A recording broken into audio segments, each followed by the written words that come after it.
सब्र का फल मीठा होता है। आपने इस मुहावरे को ज़रूर सुना होगा। चलिए आज हम इस कहानी को जानते हैं कि इसका मतलब क्या होता है। इस कहानी को बताया गया है कि तारों को कैसे ईर्ष्या का भाव उत्पन्न होता है और श्री नारद मुनि उनको कैसे इस मुहावरे का अर्थ समझाते हैं। यह अत्यधिक सुंदर और प्रेरणादायक कहानी है। जब सूरज अस्त हो रहा होता है तब हल्की हल्की संदस से उत्पन्न होती है और चारों तरफ शांत वातावरण, एक जैसा अंधेरा सा छा जाता है। सभी जीव जंतु पशु पक्षी अपने निवास स्थान को जाने लगते हैं और हल्की हल्की हवा चलने लगती है। हम जब आसमान की ओर देखते हैं तो सूर्य अस्त होता रहता है। तभी आसमान में तारे टिमटिमाने लगते हैं। कुछ तारे अत्यधिक चमकीले होते हैं परंतु कुछ कम चमकीले होते हैं। अधिक चमकीले वाले तारों पर हमारी नज़र जल्दी पहुंचती है परंतु कम चमकीले वाले तारों पर हमारी नज़र बहुत ही कम जाती है। इसलिए हम उन पर ध्यान नहीं दे पाते हैं और उनकी सुंदरता फीकी पड़ जाती है। परंतु उन सब में से एक तारा ऐसा होता है जो अधिक चमकीला होता है, जिनके आने से पूरा आसमान जगमगा जाता है। वह इतना सुंदर और चमकीला होता है कि उसके जगमगाते ही लोगों के चेहरे पर खुशी आ जाती है। उसे हम स्वाति नक्षत्र के नाम से जानते हैं। अत्यधिक चमकीला और सुंदर होता है जिसके आने पर लोग खुश हो जाते हैं। इसलिए बाकी के नक्षत्र स्वाति नक्षत्र से ईर्ष्या करते हैं और अपनी इस ईर्ष्या की कथा को श्री नारद मुनि को बताते हैं। नारद मुनि उन सभी तारों को समझाते हुए कहते हैं कि देखो, जो भी सब्र करता है उसकी कीर्ति संसार में होती है और मुझे प्रतीत होता है कि आप लोगों में धैर्य नहीं है, इसलिए आप लोग संध्या काल में होते ही तुरंत जगमगाने लगते हैं। लेकिन स्वाति नक्षत्र अत्यधिक समय के बाद आसमान में निकल आता है, तभी उसकी स्पर्धा इतनी अधिक होती है, तभी सभी लोगों के चेहरे में मुस्कान आती है। इसलिए कहा जाता है कि हमें सब्र करना चाहिए क्योंकि उसका फल मीठा होता है। यदि तुम देर में आसमान में टिमटिमाते होते तो तुम्हारा भी महत्व होगा और तुम्हें भी लोग अलग नाम से जानेंगे। नारद मुनि द्वारा समझाई गई बात सभी तारों को समझ में आ गई। सब्र का फल मीठा होता है, यह बात हम सब जानते हैं और इसे हम लोगों ने महसूस भी किया है।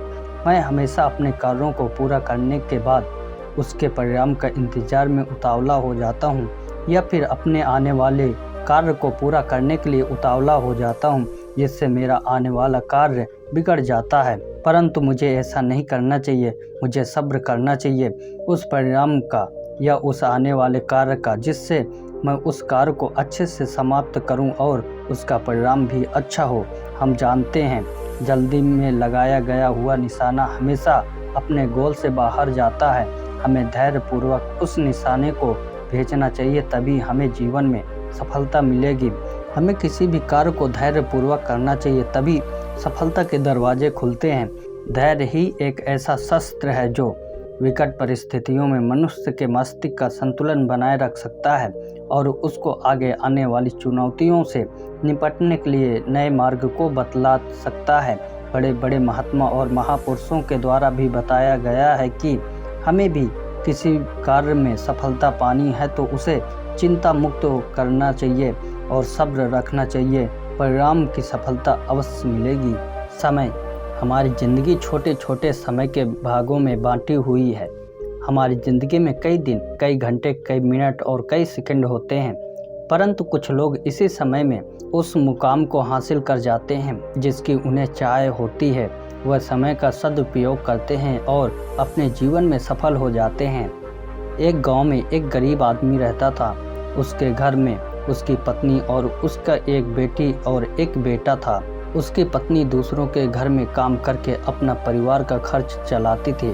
उसका पति, जिसका नाम रामू था, रामू दिन भर नशे में डूबा रहता था और दूसरों के साथ अपना समय बर्बाद किया करता था।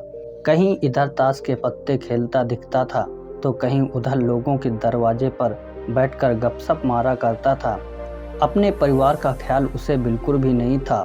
उसके माता पिता ने उसकी शादी कराकर गलती कर दी थी। बेचारी उसकी पत्नी दिन रात काम करके अपने बच्चों का पेट पालती थी। यदि उसकी पत्नी एक भी दिन काम पर ना जाए तो उसके बच्चे भूखे रह जाते थे। इसलिए उसकी पत्नी प्रत्येक दिन दूसरों के वहाँ काम करती थी। लेकिन रामू को इन सब बातों से कोई फर्क नहीं पड़ता था। उसे बस अपना समय बर्बाद करके हंसी मजाक और पत्ते खेलने में बहुत मज़ा आता था। शाम को शराब पीकर घर आकर जोर जोर से अपनी पत्नी पर चिल्लाता। कई बार उसने अपनी पत्नी को मारा भी, लेकिन अब उसकी पत्नी करे भी तो क्या करे, वह तो अपने बच्चों को छोड़कर भी नहीं जा सकती थी। रामू को जो कोई भी समझाता कि तुम रामू कुछ कार्य करा करो, पैसा कमाया करो, अपने परिवार का खर्च तो उठाओ, तुम्हारे 2 बच्चे हैं, तुम्हारी पत्नी है, उनकी देखभाल करो, ऐसा अपना समय बर्बाद क्यों करते हो। रामू उन पर बिगड़ जाता और कहता कि तुम्हें इससे क्या लेना देना है, मैं कुछ भी करूं, ये मेरा जीवन है, मैं तुम्हारे घर में खाता हूं क्या। इसके कारण कोई भी गांव का सदस्य इससे इस विषय पर बात ही नहीं करता था। वह सुबह खा पीकर निकल जाता और रात में शराब पीकर आता और अपनी बीवी के ऊपर गुस्सा करता। ऐसा ही कुछ दिनों तक चलता रहा। कुछ दिनों बाद संसार में एक ऐसी बीमारी ने जन्म लिया जो मानव जाति के लिए अत्यधिक खतरनाक थी। चारों तरफ उस बीमारी का कहर था। आप सब जानते होंगे, मैं कोरोना वायरस की बात कर रहा हूँ। जब सरकार द्वारा लॉकडाउन लगा दिया गया था, तब चारों तरफ लोगों का एक दूसरे के यहाँ आना जाना बंद हो गया था। सारे कार्य, सारी फैक्ट्रियाँ, सारी गाड़ियाँ इत्यादि बंद हो गए थे। अब रामू का परिवार भूखा मरने लगा था, क्योंकि उसकी पत्नी जो रोज कमाने जाती थी, वह अब किसी के घर इसी कारण से नहीं जा पाती थी कि कहीं इस बीमारी की वजह मैं ना हो जाऊं। लोग उसे अब काम पर बुलाना बंद कर दिए थे। उसके परिवार में अनाज का एक भी दाना नहीं था, ना उसके घर में कुछ पैसे थे। अब वह करता भी तो क्या, उसका छोटा बेटा भी बीमार हो गया था। उसके बच्चे की तबीयत ज़्यादा खराब हो गई थी। तब रामू को समझ आया कि अपने परिवार को ध्यान देना चाहिए। उसने बच्चे को अस्पताल ले जाने का सोचा, परंतु उसके पास पैसे नहीं थे। उसने गांव वालों से पैसा मांगने गया।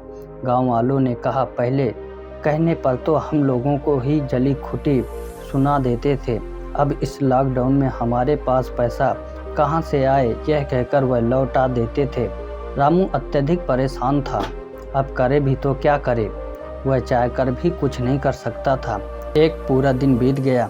उसके बेटे की तबीयत और भी ज़्यादा खराब हो गई थी।